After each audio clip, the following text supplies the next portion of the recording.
Madam 8 महीने से हम राजघाट पावर हाउस पर अपना धरना जारी किया गया। हमने अलग अलग जगह प्रोटेस्ट किए हैं, तो वहाँ पे भी हमें गुंडा, बीजेपी का गुंडा बताकर हमारे साथियों के साथ मार पिटाई कराई गई।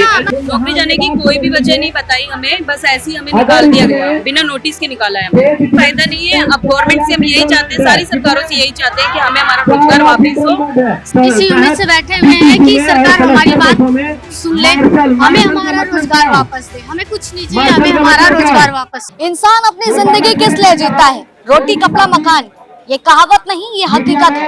और इस हकीकत को लेकर के अगर देखा जाए तो आज दिल्ली सरकार पर कई सारे आरोप वैसे ही लगते रहते हैं।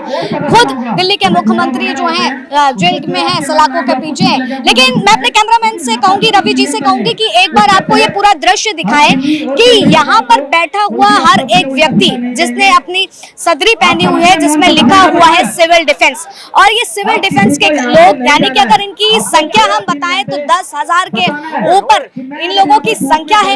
यहाँ पर महिलाएं भी हैं, युवा भी हैं, और यहाँ पर हर किसी के हाथ में जो आप पोस्टर देख रहे हैं वो यही इसीलिए, यानी कि रोटी कपड़ा मकान जिस चीज की बात होती थी, आज इनसे 10,000 से ज्यादा लोगों का रोजगार छीन लिया गया है। और 8 महीने से वो खुद सड़कों पर हैं, लेकिन अभी तक इनको इंसाफ नहीं मिल रहा है। और ये इंसाफ की मांग में दर-दर भटकने के बाद आज जंतर मंतर आ गए हैं, और जंतर मंतर पर ये जो कतारें दिख रही हैं, ये कहीं ना कहीं उस सिस्टम के खिलाफ भी आवाज है, और कहीं ना कहीं उन चीजों को लेकर के आवाज है कि जब यही सिविल डिफेंस के लोग आम जनता के लिए खड़े होते हैं, लेकिन जब आम इनकी बात आती है तो इनकी नौकरियां छीन ली जाती हैं। कोरोना काल से इन लोग जो हैं अपनी मांग कर रहे हैं, नौकरियों की तलाश कर रहे हैं। तो राजनीति में पार्टी दर पार्टियों की जो है आपस में नहीं बनती है, तो उसका जिम्मा जो है सिविल डिफेंस वालों पर छोड़ दिया गया और उनकी नौकरियां खाली गई। 10,000 से ज्यादा लोगों की नौकरियां खाली गई। यहाँ पर महिलाएं भी हैं, उन महिलाओं से भी बात करेंगे, क्योंकि केवल युवाओं की नहीं बल्कि महिलाओं की भी नौकरी गई है। क्या नाम है आपका? मेरा नाम आरती है। आकृति जी, नौकरी जाने की वजह बताई गई कुछ? नौकरी जाने की कोई भी वजह नहीं बताई हमें, बस ऐसे ही हमें निकाल दिया गया, बिना नोटिस के निकाला है हमें। बिना नोटिस के निकाल दिया गया। तो आप लोगों ने सवाल नहीं किया क्या कि किस बिहाफ पे आप लोग हमें नौकरी से निकाल रहे हैं? एक आध को निकाला नहीं, 10,000 से ज्यादा लोगों की नौकरियां गई हुई है। 10,792 लोगों को निकाला गया, बिना किसी नोटिस के निकाल दिए गए। अब उन्हें ये सोचना चाहिए कि हमारे परिवार किस तरीके से चल रहे हैं, जिसमें क्या है हमारी आर्थिक स्थिति इतनी टेंशन, हम लोग इतने टेंशन में हो चुके हैं ना, सबके घर की आर्थिक स्थिति खराब हो चुकी है, कोई फायदा नहीं है। अब गवर्नमेंट से हम यही चाहते हैं, सारी सरकारों से यही चाहते हैं कि हमें हमारा रोजगार वापस हो। उससे आगे हम कुछ नहीं बोल सकते, क्योंकि हम रो के थक चुके हैं। 8 महीने से तो आप लोग सड़कों पर हैं, सरकार सुनेगी? अब सरकार सुन लेना चाहिए अब तक तो सरकार को, क्योंकि हमारे 20 लोग जो है वो शहीद भी हो चुके हैं, इसीलिए अब तो सरकार को जगना चाहिए। बहुत हो चुका, हम लोग आंसू भी खत्म हो चुके हैं हम लोगों के, रो के सबके घर की टेंशन बहुत ज्यादा है। महिलाओं की लगभग कितनी संख्या है जितने लोग निकाले? लगभग आप संख्या देख सकते हैं, मीडिया के थ्रू आप देख सकते हैं, संख्या काफी हद तक है। और कुछ लोग जो है वो नहीं आ पा रहे हैं, क्यों? क्योंकि उनको घर में प्रॉब्लम बहुत ज्यादा है, इस वजह से वो नहीं आ पा रहे। अब कमाएंगे नहीं तो कहाँ जाएंगे, क्योंकि सरकार को तो दिखाई नहीं दे रहा। हम लोग इतनी मुश्किलों से वैसे करके आए हैं, यहाँ धरनों पे बैठ रहे हैं। क्या लगता है ये सिविल डिफेंस की नौकरियां दिल्ली गवर्नमेंट के अंदर है या सेंट्रल गवर्नमेंट? गवर्नमेंट तो दिल्ली के अंदर ही है। दिल्ली के अंदर? हाँ जी, सारी आप लोगों की जो नौकरियां गई हैं वो दिल्ली गवर्नमेंट के थ्रू गई? बिल्कुल दिल्ली गवर्नमेंट के अंदर भी। अभी हमें एक भाई मिले थे, वो बता रहे थे कि राजनीति में आपस में पार्टियां लड़ती हैं और नुकसान आप लोगों का हो गया। नुकसान देखिए ना, 10,792 लोगों का हो रहा है। ये पॉलिटिक्स के चक्कर में हम लोगों का बेरोजगार हो गया, जिससे क्या है बच्चे क्या कहते हैं स्कूल नहीं जा पा रहे हैं, लोगों के घर के खर्चे नहीं चल पा रहे हैं, किराए से लोगों को जो किराए पे रह रहे हैं उन्हें भी निकाल दिया गया। हम लोग से बताइए कहाँ जाए अब? देखिए हर एक महिला भी जो है वो यही बात कहती हुई नजर आ रही है, क्योंकि यहाँ पर हर किसी का यही कहना है कि हमारी नौकरियां तो छीन ली गई हैं, लेकिन आपस में पार्टियों की राजनीति के चलते हमारी नौकरी गई है। और नौकरियों में आज लोगों को घरों पर से बाहर निकल करके पोस्टर लेकर के बैठना पड़ रहा है, और सरकार से सवाल करना पड़ रहा है कि भाई आखिर हमें कब रोजगार मिलेगा? हमारा रोजगार होते हुए भी जो छीन लिया गया है। कब से बैठी है धरने पर? मैडम हमें धरने पे बैठे 8 महीने हो गए। सुनवाई कितनी बार में नहीं? कुछ भी नहीं हुई, आज तक कुछ भी नहीं हुई। इलेक्शन आया, इलेक्शन भी चला गया, लेकिन हमारी सुनवाई नहीं हो रही है। हम आज इसी उम्मीद से बैठे हुए हैं कि सरकार हमारी बात सुन ले, हमें हमारा रोजगार वापस दे। हमें कुछ नहीं चाहिए, हमें हमारा रोजगार वापस चाहिए बस। लग रहा है रोजगार वापस मिल पाएगा? मैम जैसा हमारा नारा है, लड़ेंगे जीतेंगे, और जब तक हमारा रोजगार हमें वापस नहीं मिल जाता हम लड़ेंगे। और उम्मीद है क्या पूरा नौकरी जाने की कुछ वजह बताई थी, क्यों क्यों ले रहे हैं नौकरी, कोई नोटिस भी नहीं? कुछ भी नहीं, कोई नोटिस नहीं, कोई मैसेज नहीं, हमें अचानक से एकदम से निकाल के बाहर कर दिया गया, एकदम से। ठीक है, तो देखिए महिलाओं का कहना एकदम से उनको निकाल करके बाहर कर दिया। कुछ बड़ी अधिकारी पोस्ट पर भी हैं, हम उनसे भी बात करेंगे और जानने की कोशिश करेंगे। क्या नाम है आपका? मेरा नाम यमिता है। यमिता जी, आज देख पा रहे हैं बड़ी तादाद में 8 महीने से आप लोग अपना धरना कर रहे हैं, कोई सॉल्यूशन निकल पाया अभी तक? मैडम 8 महीने से हम राजघाट पावर हाउस पर अपना धरना जारी किया गया।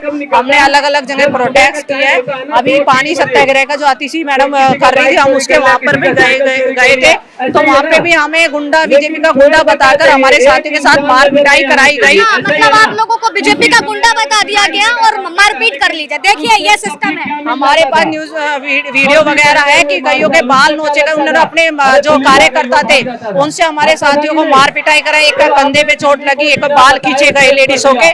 बहुत बुरे हालत की गई कि आप बीजेपी के गुंडे और मेरे पे हमला करने आए हो। ऐसे प्रूफ है हमारे पास। अगर हम बीजेपी के गुंडे हैं तो आतिशी मैडम ने विधानसभा में हमारे मीटिंग करी है, हम लोगों से गुंडों से मीटिंग करी। फिर हम इतने विधायकों के पास उनके गए हैं तो क्या गुंडों को घुसने दिया? उन्होंने मीटिंग कर ली उन लोगों से, तो विधानसभा में क्या गुंडों को एंट्री करवा दी उन लोगों ने?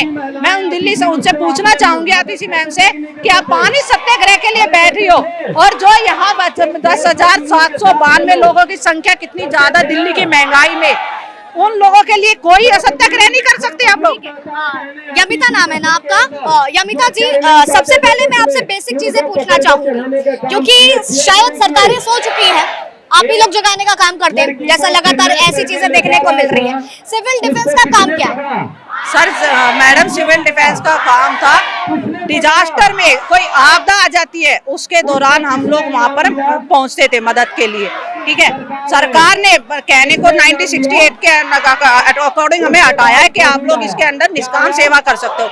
ये गलती हमारी नहीं है, जिसने 50 साल तक नौकरी वहाँ पर आप लोगों के वहाँ करी है, 20-20 साल, तो वो उस बंदे की गलती नहीं है, सरकार की। हमें डिस्ट्रिक्ट मजिस्ट्रेट संविदा पे तो रखे नहीं गए थे, बकायदा नौकरी पर रखे गए थे। मैं वही कह रही हूँ कि जब हम भर्ती हुए थे निष्काम सेवा किया गया था, तो नौकरी पर रखा किसने? डिस्ट्रिक्ट मजिस्ट्रेट केजरीवाल जी जो है उन्होंने निकाली थी। उन्हें होश नहीं, तो पढ़े लिखे नहीं थे कि हम किसको रख रहे हैं। अब रख के 8-8 साल 20-20 साल आपने सर्विस ले ली, 50 साल का बंदा हो गया है, अब उन्हें कह रहे हो कि हट जाओ, इतनी महंगाई में वो कहाँ जाएगा? ठीक है, आप 1968 के तहत सिविल डिफेंस से निकालना चाहते हो, तो आप जब सरकार बनती क्या कहती है वादे कि हम रोजगार देंगे। जो एक्ट की बात कर रही है 1968, ये एक्ट क्या कहता है? 1968 के एक्ट है, उसमें इन्होंने कहा है कि आप निष्काम सेवा के लिए थे।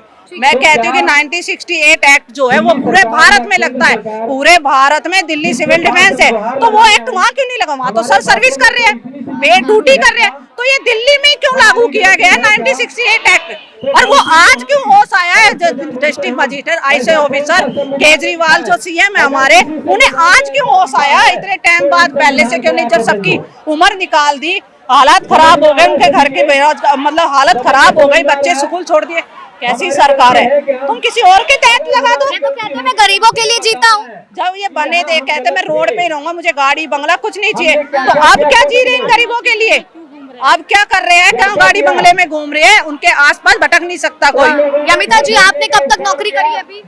मैं 2019 में मैं लगी थी, 4-5 साल मुझे हो चुके। हमारे जो निर्भया हत्याकांड हुआ था उसके बाद से मार्शल लगाए गए थे, बट जो और स्टाफ है ऑफिसों में वो 15-15, 20-20 साल हो गए उन्हें काम करते हुए, कार्य करते हुए। तो मैं पूछना चाहती हूँ सरकार को आज होश आया? हर उम्र दरार के लोग यहाँ पर हैं। मैंने यमिता जी से भी बात करी। देखिए, सबसे बड़ा सवाल ये है कि जब ये लोग अपनी मांग लेकर के दिल्ली गवर्नमेंट के मंत्रियों के पास जाते हैं तो बहुत ही आसानी से इन्हें बीजेपी का गुंडा बता दिया जाता है, लेकिन अगर एक्ट की बात करी जाए 1968 एक्ट क्यों लगाया गया, मैंने उस पर भी चर्चा करी, तो उसमें कहना है कि भाई अगर आप एक्ट लगा रहे हो तो वो चीज पूरे केंद्र के दम पर होनी चाहिए, ना कि दिल्ली सरकार में।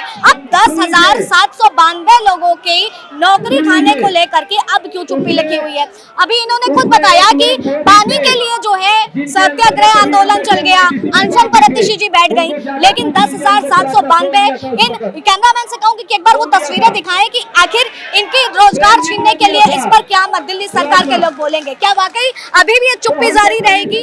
आखिर इनकी नौकरी खाने से क्या मिलेगा? क्योंकि लगातार ये तो वही है ना जो देश की जनता के लिए काम कर रहे हैं। जब देश में कुछ मुसीबत आती है तो यही सिविल डिफेंस के लोग जो है सड़कों पर उतर करके आम जनता की मदद करते हैं, लेकिन आज यही सड़कों पर बैठे हैं अपनी मांगों को लेकर के। तो क्या सरकार इस पर जवाब देगी या फिर वाकई ये सारी चीजें जो है केवल कागजी कार्रवाई तक देखी जाती है? फिलहाल तब तक के लिए आप बने रहे न्यूज़ 1 इंडिया पर। कैमरा पर्सन रविकांत के साथ आस्था तिवारी।